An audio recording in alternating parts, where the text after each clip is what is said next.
Caetano, eu sou o criador desse canal. Espero que neste canal eu poste bastante vídeos e possa trazer conhecimento sobre a Santa Igreja Católica para vocês. E hoje eu estarei falando sobre São Bento, a história de vida dele e também sobre ele também, né? Sobre a vida, sobre os feitos e sobre essas coisas que ele fez. Então, na minha colinha que eu fiz aqui, que é para poder falar e explicar melhor sobre as coisas. São Bento, seu nome era Bento de Núrcia, ele nasceu na cidade de Nórcia, onde se localiza Umbria, no reino ostrogótico.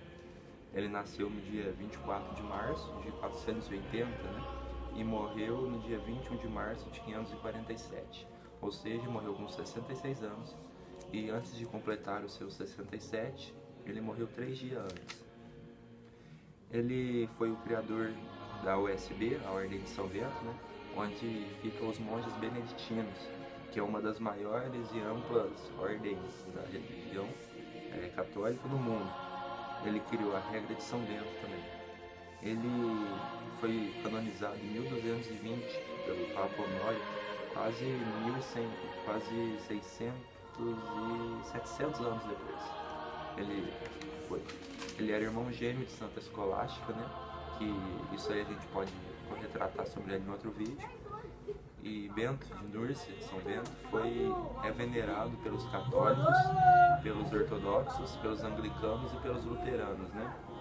Ele fundou a abadia do Monte Cassino, ou abádia, não sei como se diz, perdão.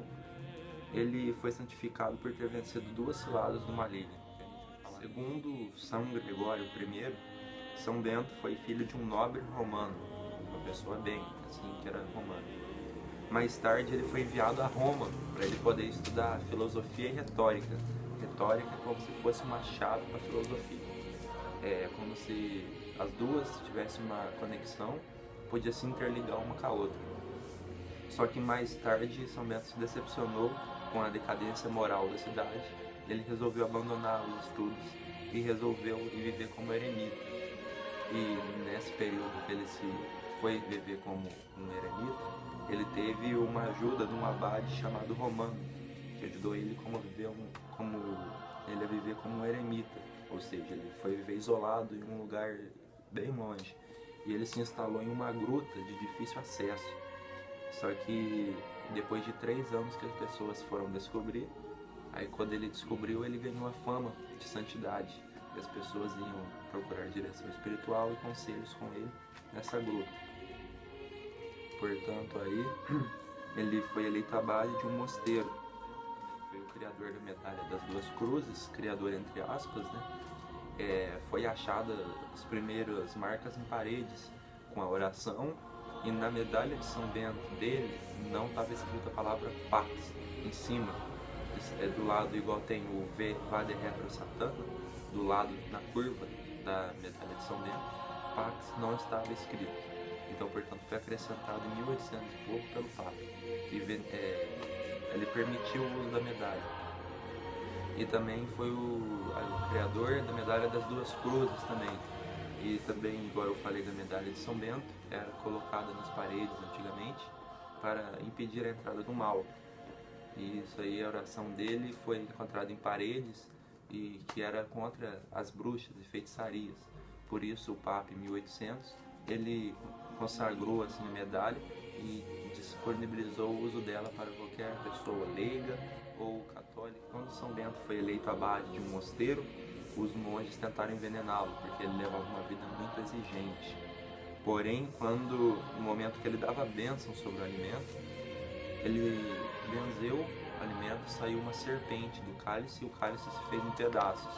Por isso, decepcionado, ele resolveu deixar a comunidade e voltou a ser eremita, né?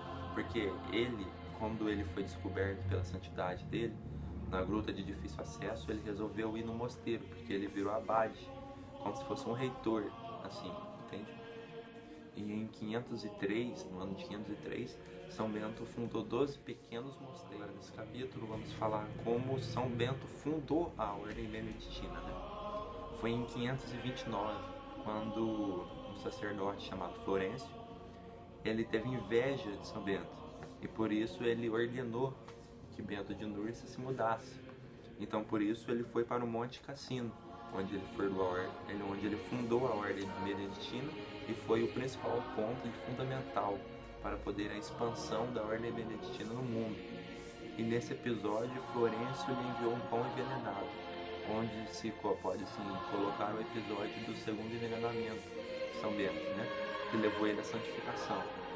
Mas São Bento deu um pão ao corvo, que ia todos os dias visitá-lo, como vocês podem ver na imagem de São Bento, em resina ou imagem normal, sempre tem um corvo da cor preta do lado de São Bento. Esse corvo ia todo dia, onde São Bento estava, e comia na mão dele o pão. Então por isso São Bento entregou o pão ao corvo e ordenou a ele para que levasse a um lugar de bem longe, onde ninguém poderia achar. E portanto aí, durante a saída de São Bento para o Monte Cassino, o sacerdote Florencio saiu no terraço da sua casa, sentindo-se vitorioso, e queria ver a partida de São Bento de Núrcia para o Monte Cassino, né? E nisso aí ele se sentiu vitorioso. Porém, o terraço ruiu e o Florencio morreu. Isso aí é meio... pode-se dizer que é meio assustador, mas é uma grande lição espiritual, né? Nunca se... Porém, aí no dia 15 de março de 547, né? Depois de 28 anos dessa passagem de Florencio, São Bento anunciou a alguns monges, no dia 15 de março, 6 dias antes de sua morte, que ele iria morrer. Falou para os monges, eu vou morrer daqui 6 dias, abrem a minha sepultura. Ele já sabia que ele ia morrer, pediu para os monges abrirem a sepultura dele. E assim foi, ele morreu no dia 21 de março, né, de 547, 6 dias depois que ele mandou abrir a sepultura. E a sua irmã gêmea, Santa Escolástica, havia falecido no dia 10 de fevereiro do mesmo ano, 10 de fevereiro de 547. Portanto, São Bento morreu em Monte Cassino, onde ele passou a vida dele, onde na Segunda Guerra Mundial foi bombardeado também, e depois foi reconstruído. Isso a gente pode retratar sobre isso em outro vídeo. E a festa litúrgica dele foi no dia 11 de julho, apesar dele ter falecido no dia 21 de março, 3 dias antes de completar os 67 anos.